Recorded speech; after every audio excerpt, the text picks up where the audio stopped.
इचलकरंजीतील प्रभाग क्रमांक 10 मधील पाणी टंचाई, अस्वच्छता आणि कचरा व्यवस्थापनाच्या प्रश्नांवरून आज महापालिकेत मोठा गोंधळ उडाला.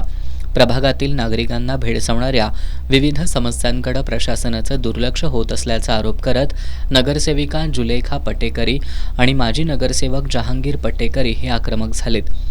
पाणी पुरवठा नियमित होत नसल्यानं नागरिक त्रस्त आहेत. अनेक ठिकाणी कचऱ्याचे ढीग साचल्यानं आरोग्याचा प्रश्न निर्माण झालाय.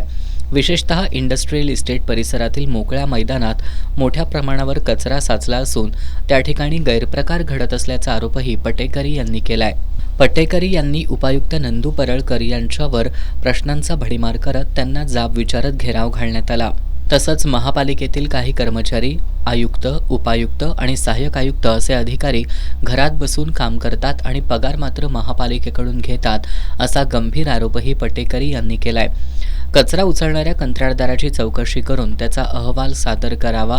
भगतसिंग उद्यानात लहान मुलांसाठी बसवण्यात आलेल्या खेळण्यांची डागडुजी 2 दिवसात करावी, अन्यथा महापालिकेच्या कार्यालयाला टाळं ठोकण्याचा इशारा पटेकरी यांनी दिला.